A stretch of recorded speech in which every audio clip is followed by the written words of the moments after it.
we want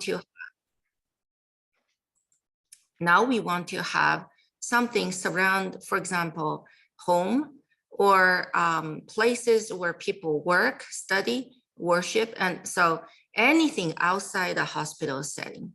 Okay, so this is what we call care in place.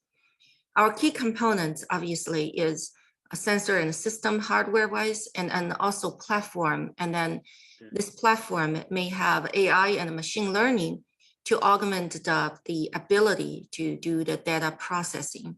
We have a wide range of applications. And then as you attend all this Friday think tank, you see that people bring in different sensors, different applications, different data analysis, and different software platforms as well. Okay. So now I'm going to quickly go through each center. So first, Professor David Armstrong, do you have any update from your center? It's been a very busy week, but we've been mostly focusing on our young students and are on one of our upcoming kind of Star Trek replicator projects, which is going to be a really cool study where we're going to be scanning folks using AI-based kind of Sherpas to assist us there, and then sending all that over to a printer in the operating room, or Martyn to translate the operating theater, so that we can then print out a really cool bespoke, if you will, bio dressing. So all that's happening right now. There's a lot of enthusiasm around that initial project. Awesome. Now I'm going to move to Baylor College of Medicine. I don't know if Bijan, you're able to say a couple of words. Sure, absolutely. Hello, everyone. Sorry that I couldn't attend the meeting. And thanks so much, Janet. For are you a passenger in the? Are you a passenger in the? Yes, US? sure. Yes. Or are you a driver? My wife currently agreed. Actually, she's doing. So maybe it's also drive car. I don't know. But anyway, today I'm super excited actually to hear about the SmartTech 21 is one of the great member of our team. We have a great meeting back and forth to see that how we can use the elegant software, AI-enabled software for improving the post-discharge care. This is what is really needed and is perfectly in line of value-based care to improve outcome and reduce readmission risk. Next week, we have Dr. Mal Fernando, or amazing Fulbright scholar from Australia, who will give a talk, and we'll talk about the application of telemedicine to improve management of diabetic foot. And the following week, I have great news now has been confirmed. Dr. Shai Gozani confirmed that we have somebody from FDA who will talk about FDA breakthrough and how we would like to apply. As David mentioned, our great news is happening. I don't know that whether you can hear me very well because maybe the network here is not very well, but we have a conversation with some new members that designing some cool technology for management of back pain. We're hoping to bring them as one of the member, as well as a couple of other companies that we are talking about. Another thing that I would like to hopefully engage some of our industrial members is a joint SBI or STTR. We hear that there are some great ideas that shared by faculties, as well as some industries may want to partner with faculty at the university. And sometimes the mechanism of SBI or STTR is good idea to bring it to the next level. We just got also another great score with one of a joint SBI or STTR that grant that we have with the company named Texas Sense. It's perfectly in line of the mission of the C2SHiP. Actually, thanks to C2SHiP, I was connected to that company, and I'm hoping that that can lead to acceleration of more innovations to promote decentralized care delivery model. Stay tuned, and again, thank you so much, Janet, for taking the lead on this meeting. Thank you, Bijan. Now, let me move on to Center Director at the University of Missouri, Marge. Good morning, everyone. Well, we officially brought on Vibrant Health as a member. Usually PJ has been joining us for these meetings. I don't see him on this morning. Maybe he'll join in a little bit. And we have him scheduled for a talk in May. And so he'll tell us more about his company, but we're happy to have him join the C2SHiP gang.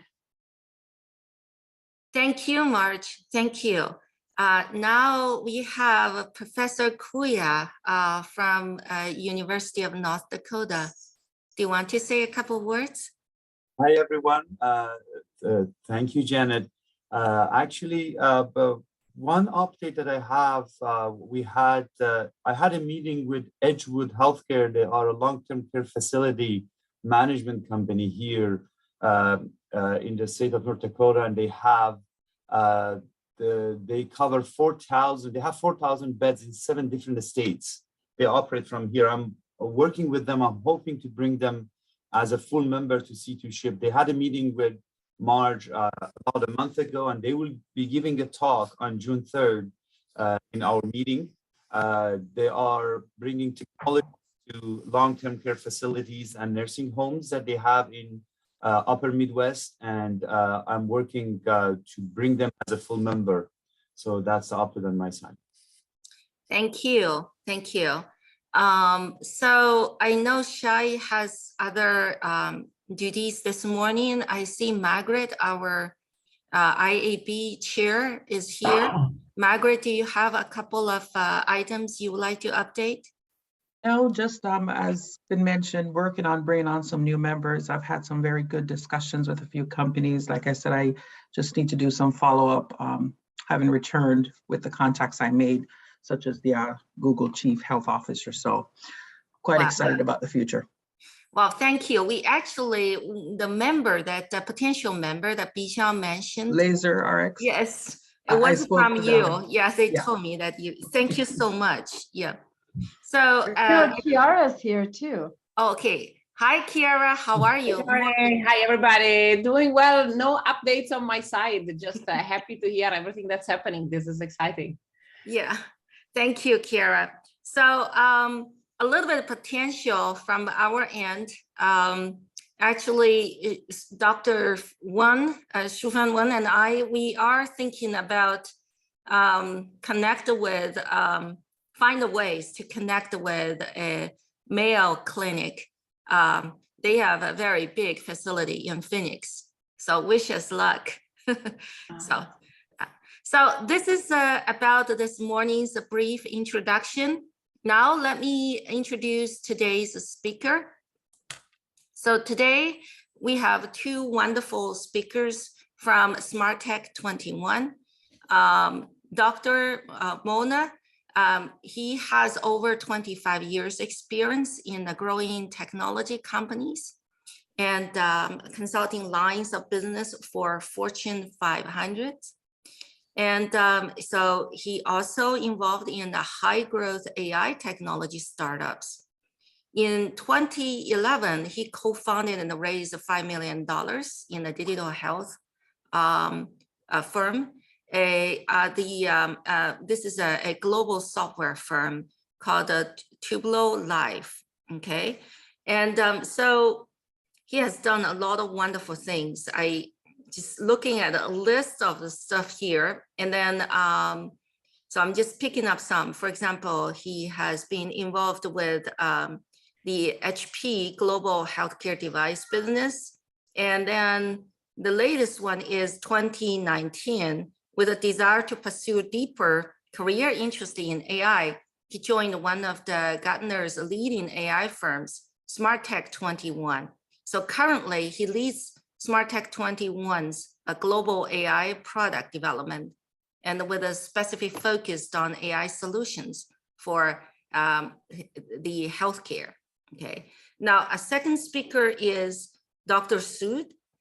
Dr. Sood has worked tirelessly to rethink modern healthcare across the education, and the delivery, and the power.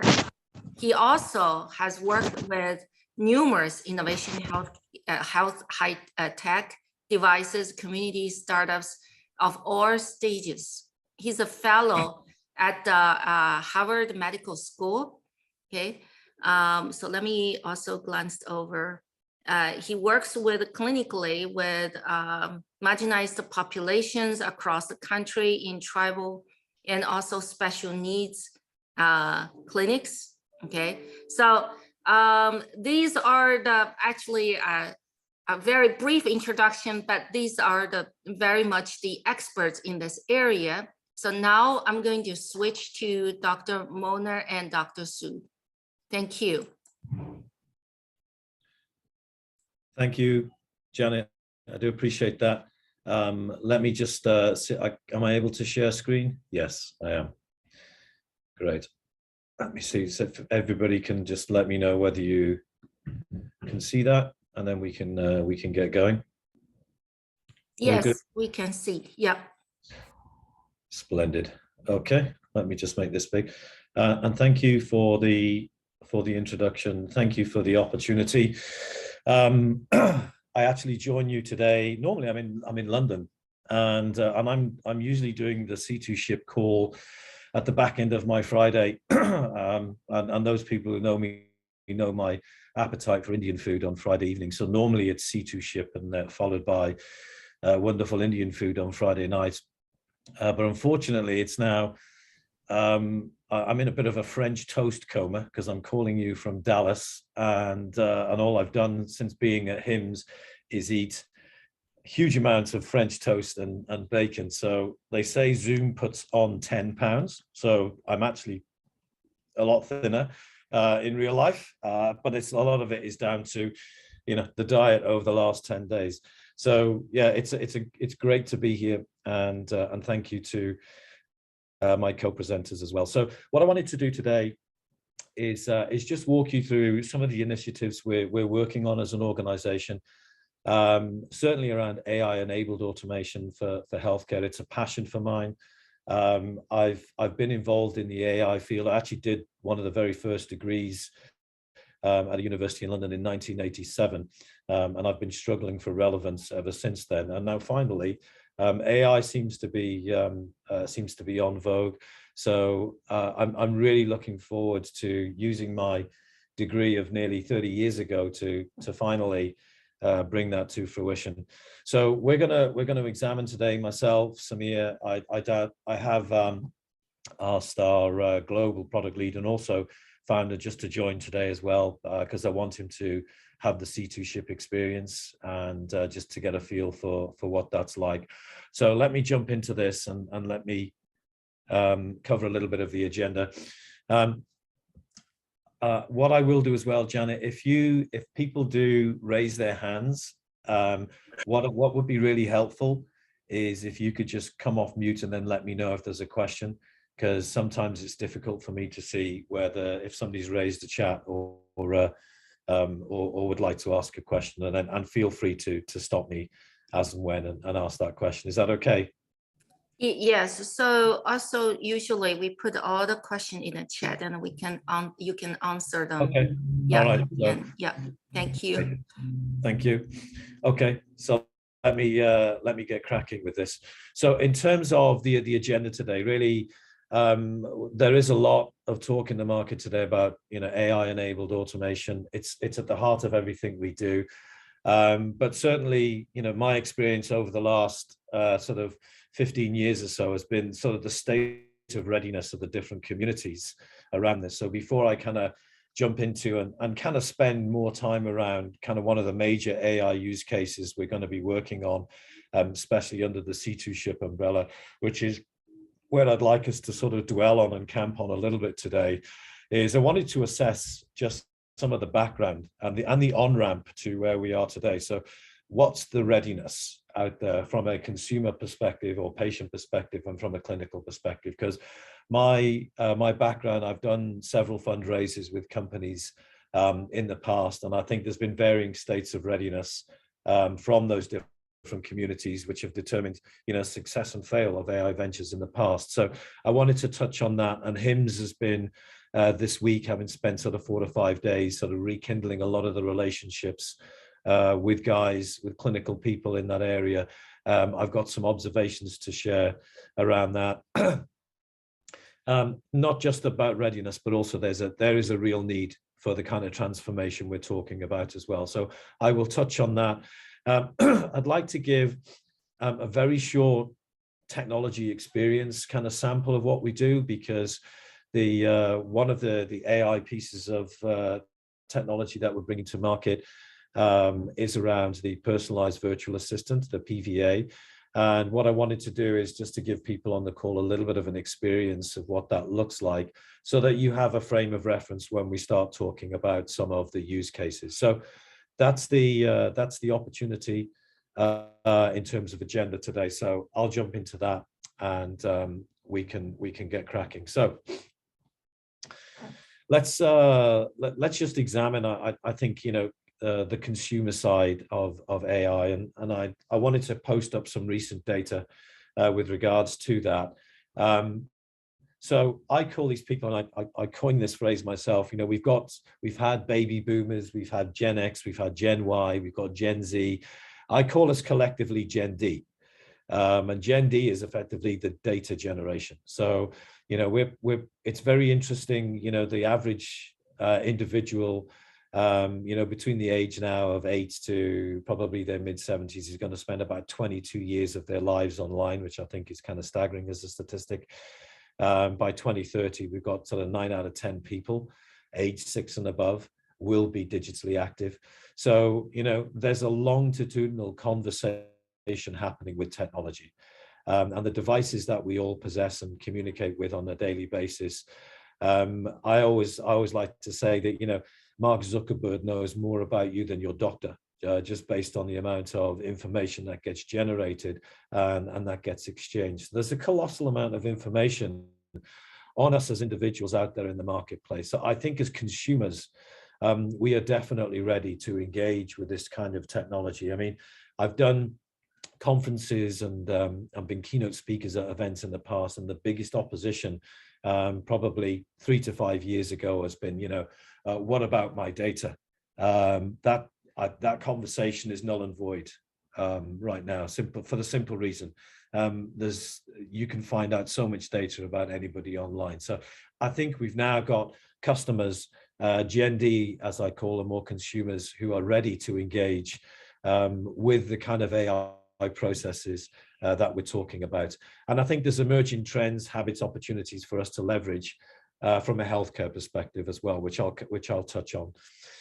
The other side of the coin has been the clinical side. So I've spent many years with clinical teams, with clinicians, and I think there has been some resistance to sort of really embrace the kind of the digital world. Recently, so this week, one of our partners, Elsevier, I've been doing work over the last probably 18 months on a report that's touched about 3,000 physicians from all over the world, and they released that this week. So I'd welcome you know, anybody to go look at that report, because it's very insightful in terms of, you know, the clinical mindset today and their attitudes towards big data, AI, and where things are going. So I've pulled out a couple of stats there on the left hand side, which I think are interesting. So 67% of the physicians polled, you know, recognize that real-time analytics now are going to be critical to deliver personalized care and treatment precision. So there's a recognition, and there's guidance there that technology is going to be pivotal in terms of their day-to-day jobs. Clinical teams, and I've highlighted the key words from the report there, will base the majority of their decision making capabilities around clinical decision support tool usage and AI. So that's kind of interesting. That was you know, that's more than half. One thing that I thought jumped out of the report for me was almost half of doctors now agree, and again, the majority of healthcare will be provided in the patient's home. And I think that's a great endorsement for where this collaborative is going and for where this community is heading. So I'm really excited about that. But overall, 70% agree that the widespread use of digital health will enable positive transformation. So if we'd have run that report maybe 5 years ago, in fact, I know because I got access to those statistics, you would not have seen anywhere near that kind of positive momentum within the clinical community. So I think we're now at a point where we've got clinical teams and consumers ready to kind of embrace the kind of solutions that we're talking about. And so I'm really looking forward to that. Let me move on. So one of the things, obviously, we do as an organization, as Intellitech Health. So Intellitech Health, our AI healthcare version of our software, is an industrial solution, which sits under the SmartTech 21 company. So SmartTech 21 are sort of a global AI company. And what we've been doing over the last 15 years is taking our AI technologies and moving them or targeting them towards specific areas. So while we do work in healthcare, we've done a lot of work in telco, insurance, and finance as well. But healthcare over the last sort of 2.5 to 3 years has become a real focus for us. And the main aim of what we're doing within Intellitech Health and the healthcare industry vertical is really working with compressed healthcare systems, which are operating with significantly less resources today, and allowing them to execute well.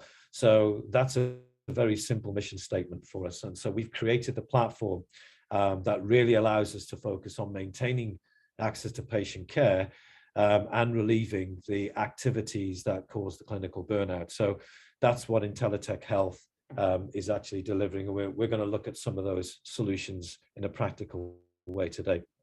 So we've addressed, are the clinicians ready? Are the consumers ready? But is there an overall need for this? I think, everybody would unanimously agree the need for this is critical. So with 1 in 3 healthcare professionals leaving the field in the United States, it's slightly higher in the United Kingdom, and certainly within the nursing communities in the United Kingdom as well. It's actually above 50%. So 100% of those people surveyed will tell you that the major reason is burnout, and what is driving the burnout is the manual data entry and manipulation around day-to-day engagement with patients. So that simply has to go. So we focused in terms of our solution sets in figuring out ways, analyzing over 1,500 workflows within the inpatient and outpatient setting that allow us to retire around about 70% of the manual data manipulation activity that care teams are currently doing, and freeing their time, their resource, and their capabilities to more urgent areas of the business. So that's a big area for us in terms of focus. And the next area is about access to care.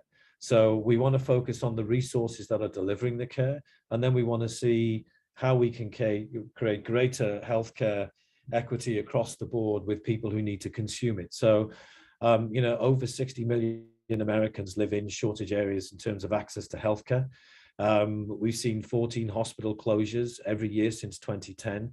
So there's for me, there's a very significant problem there that we need to figure out ways to connect people to care using new and innovative technologies. And that's really where I'm going to be focusing, today's talk on. There's also a cost perspective as well from providers, which we're also working on. But I think just those first 2 tracks are going to be real areas in terms of transformation and the need behind the transformation that we're going to focus on today. So the solution that we've developed, Intellitech Health, has 5 areas. At the heart of everything we do is interoperability. So while these 5 areas or these 5 solution modules, they can be deployed individually and discreetly, what we like to do is obviously deploy them as a collective, because enterprises, both from the clinician and from the patient side, actually get more out of the solution. But at the heart of everything we do is interoperability. So we lay the foundation in terms of our software and integration engines. We put those into the environment with a view to connecting as many disparate data sources as possible, and be them clinical or non-clinical. Our software allows us to pull data in from every facet within the hospital enterprise. So when we have that in place, and when we have real-time operational data, on top of that, we can then start to build new services which meet the criteria of reducing the burnout, retiring manual data activity, but also from the patient perspective as well, providing new ways to engage. So a couple of the technologies we're going to focus on today are the dictation and the telehealth virtual assistant technologies. You'll see those coming together in some of the care pathways that we're going to be looking to address. Dictation as a product is probably liberating each year around about 7.6 days of physician time. So that's almost a vacation. And I think physicians don't value their time as much as they should. So we want to appeal to them to say, through these technologies, there are great ways for you to redeem some of that time, precious time every year. Our virtual assistant for telehealth, which we're going to look at today, yes, there's revenue increases around that, but there's also a significant amount of manual task reduction in terms of moderating the exercises, or not the exercises, but the communication and the activities that exist between the patients and the consultants. So that's an area for us. And then hospital workflows. So the inpatient setting is just as important to us as well. So hospital workflows, so we're digitizing registration, admission, and discharge, so patients can flow through hospitals a lot easier and have the information exchanged in a lot more of an efficient way, which is actually providing significant savings for hospitals, both on the inpatient and outpatient setting. So very, very simply, the kind of outcomes we're seeing across inpatient, outpatient settings at the moment, this is based on hospitals in the range of 800 to 900 beds. So we're able to see around about 22 minutes of average time saved per patient, which doesn't sound a lot, but when you're moving potentially 1,000 patients through your hospital system every month through registration, admission, and discharge, that actually mounts up quite quickly. And over the year, that results in about 9,000 hours of administration burden released, which can result in about $500,000 worth of benefit, or anywhere between 4 to 6 headcount, depending on how you look at it. The virtual assistant, which is, we'll spend a little bit of time camped out with our virtual assistant today, Gina. Gina is helping us take out around about 42% of all of the administrative tasks that exist between physician and patients in the consultation setting and also post-consultation setting, and also allowing us as well to increase the patient throughput capabilities. We're also working on scenarios with the virtual assistant where we can increase patient census as well. So once you put a virtual assistant in the hands of a very experienced practitioner, what you'll see them is almost going on a per shift basis, specifically in the emergency departments. We want to be working with them to try to improve patient throughput in the ED from potentially an average of 20 patients a shift to 25, without having to compromise on the care that's given. So those are some of the outcomes that we're actually seeing at the moment in terms of the AI enablement. What I thought I'd do is, so you can get a little bit of an experience of what this technology is, I thought I'd give you sort of a snapshot of our virtual assistant, Gina. As the doctors who've seen this, they see this as the next stage in the evolution in terms of how they're able to support patients. So we're now, up until recently, it's all been about moving from the pen to the keyboard. And now what we're doing is we're moving you to the next, most probably the easiest tool in your vocabulary to use.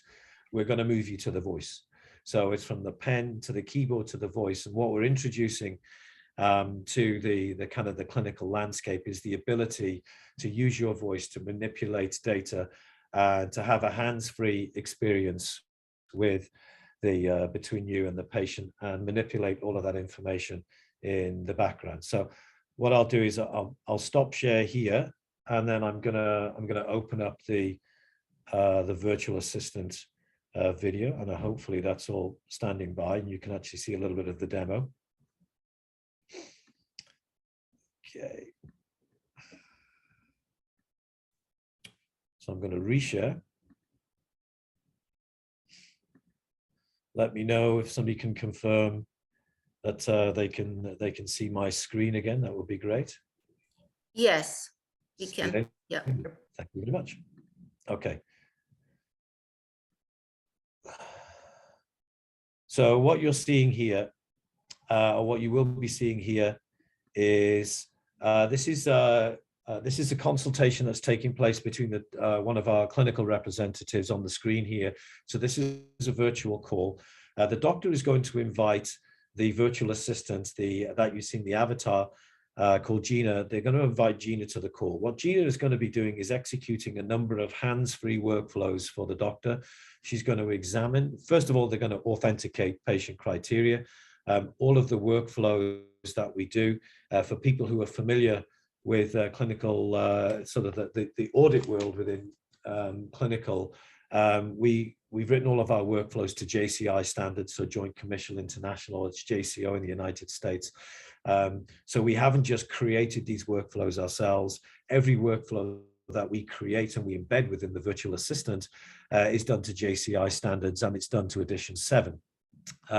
So Gina is the virtual assistant who will be invited to the call.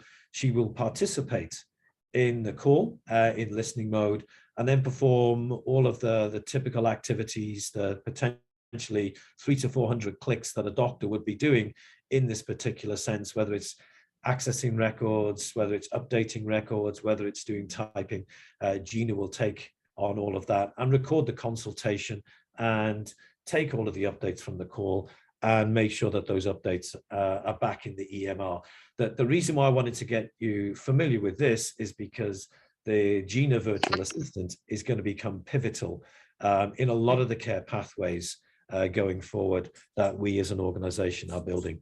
So let me start the call. I think we're just about, I think Gina's already joined the call. So let me kick this off and we'll spend a couple of minutes. I'll jump to the salient points just so that you get an experience, and then I'll go back to the presentation. So Janet, if you can just confirm that you can also hear the sound on this, that would be great.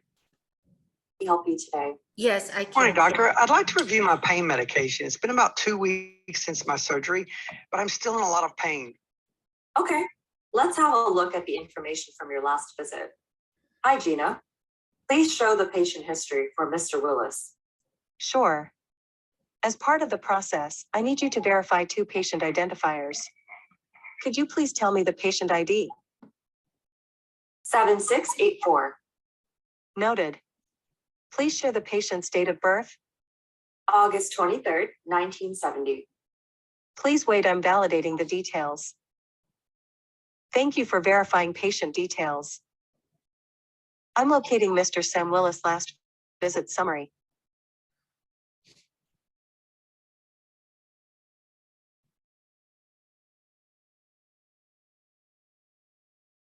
The pain you are experiencing is a common outcome of post-surgery. Let's talk about the possible medication to manage your pain. Okay, Gina, can you please retrieve the medication we prescribed for Mr. Willis?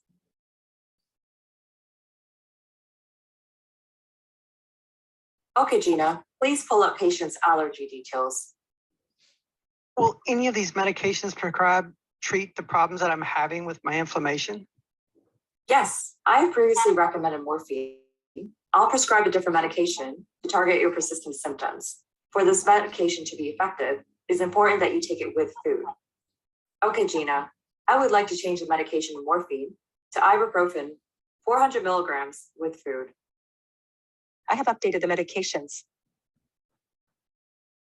We need to schedule physiotherapy sessions to strengthen your muscles and improve knee movement. I would like you to see me next week. I have 2 available slots on Saturday, October the 9th at 2 p.m. or 4 p.m. Do any of these timings work for you? Yes, 4 o'clock would work for me. Okay, Gina, please schedule a follow-up appointment with Mr. Willis for Saturday, October 9th at 4 p.m. Thank you. The appointment has been booked on Saturday, October 9th, 2021 at 4 p.m. Okay, Gina, please provide me the transcription of today's consultation visit. Please review it.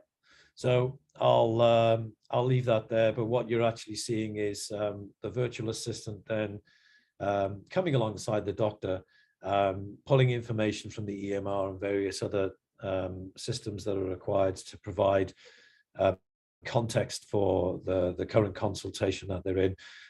You're seeing here a summary of the consultation, and then what you will also see when this call actually concludes is that Gina will then make all of the updates to the respective EMR. So I wanted you to see that because the personal virtual assistant is what we believe is going to be one of the game changers in terms of being able to provide that one-to-one personalization for people in the post-discharge setting.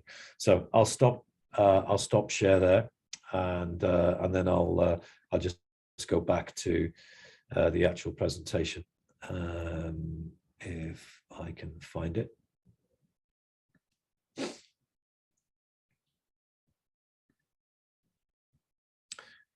Okay, so can all see the screen again? Yes. Right. So this brings us on to some of the initiatives that we're working with, and in detail, I think we'd like to walk you through sort of the automation to enhance post-discharge engagement. I think having seen the concept of a virtual assistant that can not only respond to the doctor's voice, it can also respond to the patient's voice. So what we're working on with under the banner of C2SHiP is we're looking at how the assistant can be personalized and used to improve outcomes based on being involved in the care pathway post-discharge. So we're going to look at that. There's also some other really cool stuff that I'd love to be working with this forum on as well, because I know there's a real interest in fall risk. There's some amazing stuff and some announcements we've got coming soon on that. And if we get time a little bit later, maybe I can give you a sneak preview of kind of what we're doing on that again. But again, it's all about using AI automation post-discharge to reduce readmissions. So here's the goal of what we're trying to do with any AI-enabled process. So we want to be guiding the patient towards successful journeys. So so that every journey has a start point. And so this is actually what we need our virtual assistants to do and to embrace. So there's some very interesting things that we've been working on over the years that we found out, we've uncovered with our partners and through research that, we feel if we can put these things right and put these into the patient environment and make them work, and they become very real, tangible concepts, then we're going to be very successful in terms of reducing those readmission risks. So here there are 6 things that we need to get right. So some of them might seem very, very simple, but it's just through experience. This is what we've learned. First thing is daytime discharge. We've got tons of statistics coming out of our ears that will tell us there are better recovery outcomes when people are discharged during the day. It's just a fact. We've got it with all of our partners. We've worked on it with different hospitals, and they can even pinpoint it between the days. So between the Tuesdays and the Fridays. So if you're going to discharge a patient over the weekend or a Monday, the recovery outcomes are quite simply, they're not as good. That's just the way it is. And interestingly enough, the biggest prevention of discharge between that Tuesday and Friday window is that 38% of discharges don't happen within that Tuesday to Friday window, which are the potentially promote the best recovery outcomes. 38% don't happen as a result of no transportation.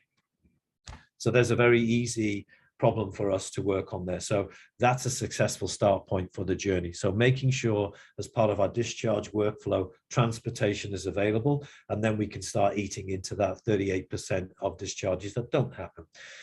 We want to look at the advice on tap as well. So what people have not realized, well, I'm not saying they're not realized, but it's a problem that we're very sensitive to. When patients leave the hospital, they experience what could only be considered as mild PTSD. So they go from being surrounded by patients and care teams and advice to going home. And in some cases, home is lonely.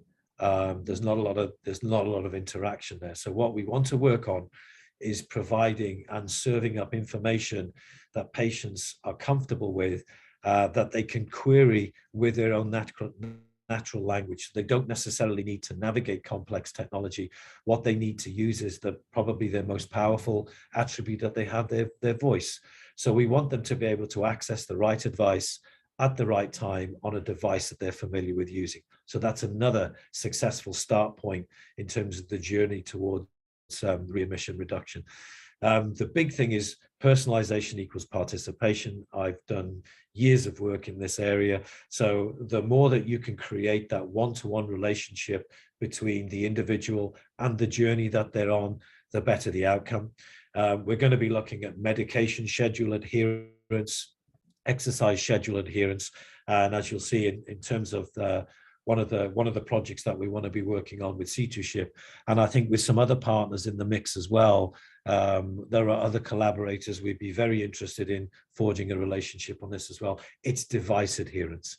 So those are the 6 things that when we focus on and we get right, that's the start of a great journey for our patients. So here's an example of what is current for us. So we're looking at introducing the virtual assistant in the form of an engagement, prevention, and assessment in the post-discharge care pathway. So what you've seen there with Gina, what we're going to do with Gina is take Gina out of the consultation setting, which is happening between the physician and the patient, and we're going to give Gina, we're going to load her with a care pathway. And Gina will then work with the patient on a daily basis to engage them, so we can put the frequency in, so we can effectively program Gina with the care pathway to do the very basic things that we know will lead to successful outcomes when it comes to minimizing readmission. So we're starting with oncology. I'll be handing over to Samir to spend a little bit of time talking through this, but we've got some very specific goals around this as well on reducing the administration burden. So can we create that one-to-one personalized experience with the virtual assistant or between the virtual assistant and the patient, and create and cultivate and curate the information for them when they need it, sort of just-in-time information so that can be consumed in bite-sized amounts and be digested easily. Can we make sure that the enrollment and the engagement happens? And then ultimately, we're going to be reducing the 30-day readmissions. So I know, because I'd like to sort of hand over to Samir, who's been working with us on this, maybe to go through this in a bit more detail. Is that okay, Samir? Yes, absolutely. I was fielding a bunch of questions there. Okay. Great. Yeah. So I guess the discharge pathway here. So specifically, or typically in healthcare, we spend 10 to 30 minutes, per patient on a busy shift. This is one of, the 5 to 10 discharges we're doing that day. The point of this is to sort of reinforce the information we give a patient. We're covering education, we're covering medications, we're doing medication reconciliation, we're covering side effects, we're answering questions.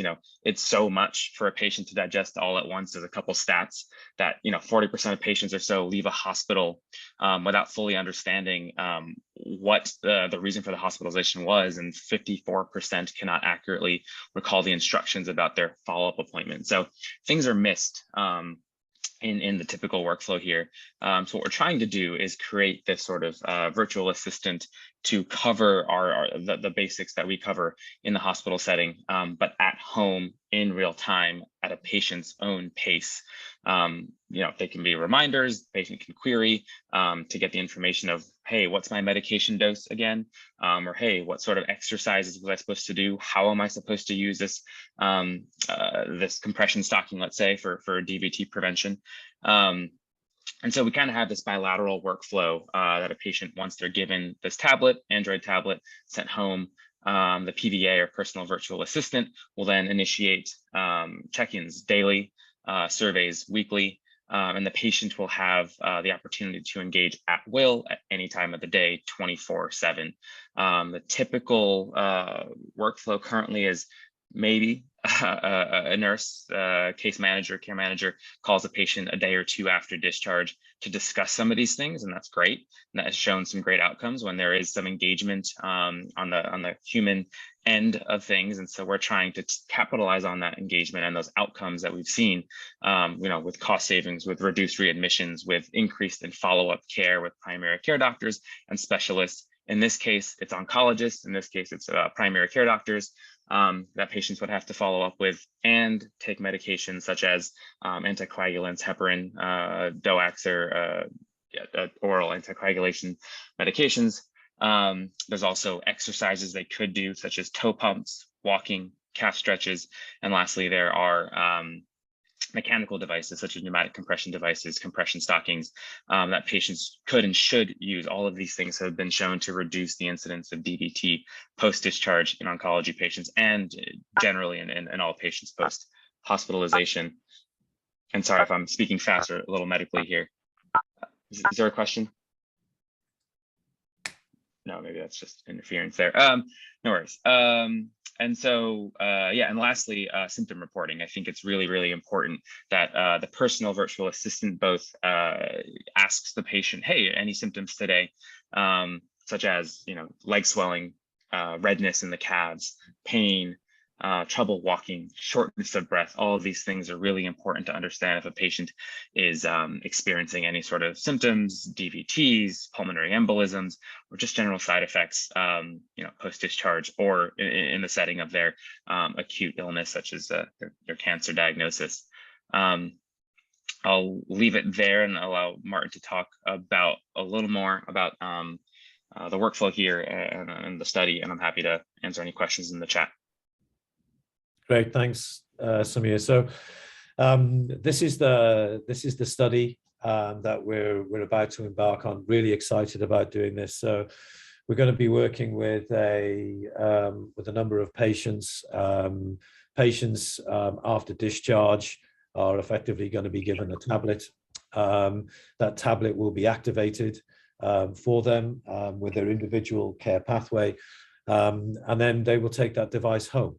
That device will be speech enabled, it will be type enabled. So there's a number of ways that the patient can have the device set up that will allow them to engage with it in a way that that really works well for them. So for the people who are not too digital savvy, then really all they want to do is hit the red button and ask a question. And we need to keep it as simple as that. So, where am I on my journey today? What kind of sleep have I had? If you want to be able to report in different symptoms, it's hit the red button and off you go. So that's on the patient engagement side. On the flip side of that, there's the kind of the study coordinator and the clinical interface that they will see. So they will have a patient dashboard. That patient dashboard, they will be able to access, from a standard workstation, or, they'll be able to access that information from any device, tablet, or even phone themselves. So we'll render that in such a way that they can see the patient ranking. Typically what we like to do, if I just flip back to this, one of the key things we're looking at is, it's a very simple, I know it's a Mickey Mouse chart on the right-hand side here, but what we're able to do is to relate engagement trajectory to whether a readmission is likely or tends to be more unlikely. And a lot of that can be down to the data and the engagement that we're seeing. So what we will be able to measure as patients engage using the technology is they're going to fall into one of three camps.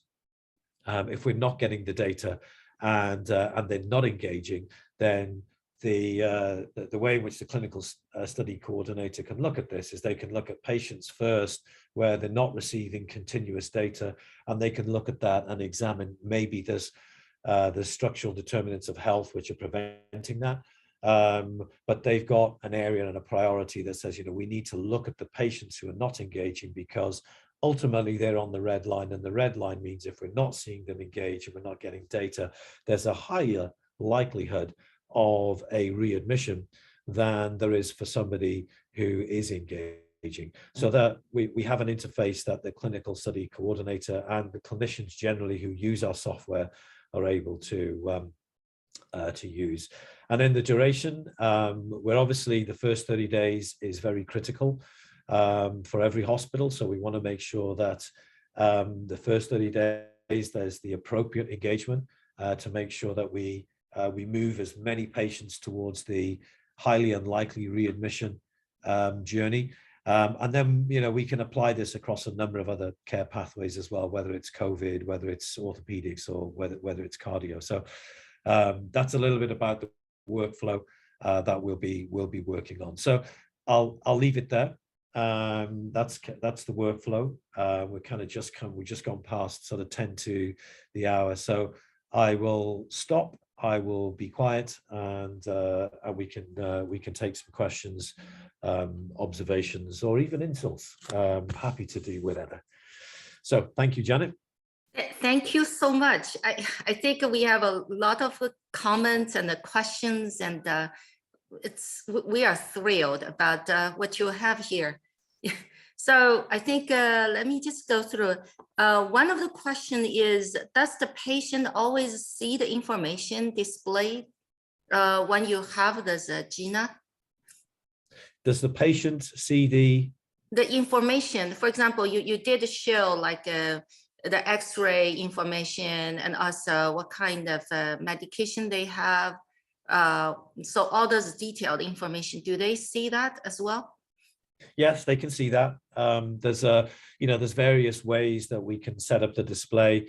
We've got people in New Zealand who they want a slightly different workflow, and they don't necessarily want the patient to see some of the information. And we've got doctors over in the United States that absolutely do. So it's a very easy user interface to actually set up and tailor.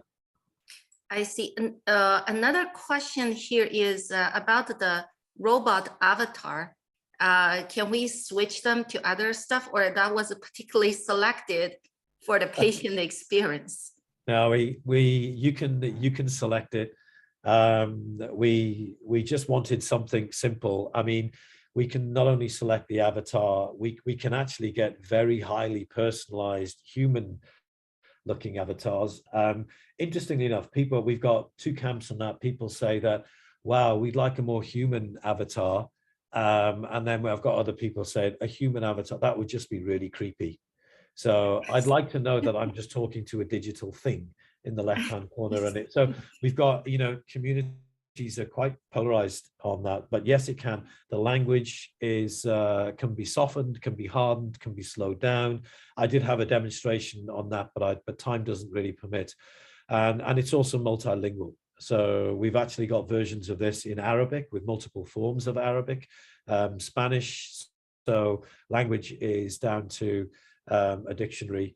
And we also use English as a second language as well, because in a lot of the emerging markets and a lot of the communities that we use, where you've got potentially 8, 10, 12 people on your care pathway from different countries, which can be, European, United States, Arabic, the language of engagement is English. Now, we all say English words from different countries in different ways. So the English as a second language template provides some intelligence that, and my dad is Hungarian refugee, and he could never say mechanic properly. He would always say mechanique, but it's intelligent enough to know that mechanique means mechanic. So English as a second language is by far the most popular variant of what we do. Okay, I think a lot of questions Dr. Shamir already answered, but there is another question: is how do patients' demographic and psychographics correlated with the user of the use of this PVA and the trajectories, correlated with the trajectories and outcomes? So in terms of, let me sort of deal with the demographic, so this is there's numbers of ways of actually implementing the virtual assistant. So we've got so for example, we're doing, and we're hopefully going to start a project around patient enrollment. This is probably going to be patients probably 70 plus, and all they've got is an analog phone, a landline in the house. So how do we make this work with that?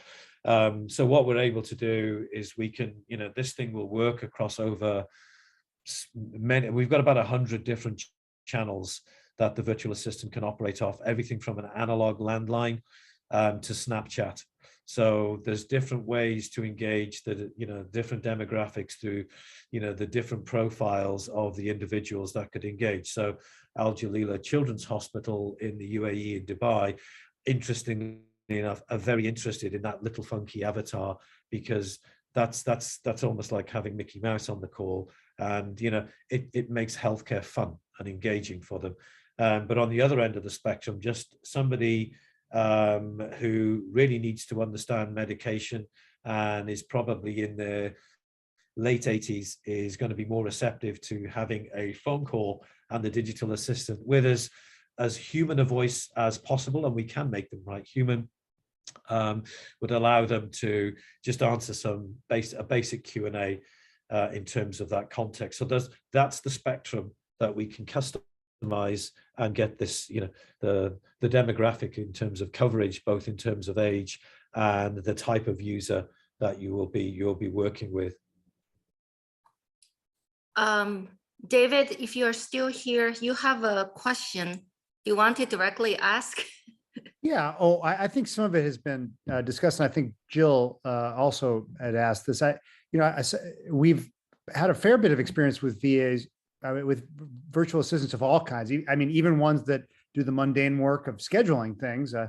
They kind of on a safari for those things. Many of them have been bought up and shelved.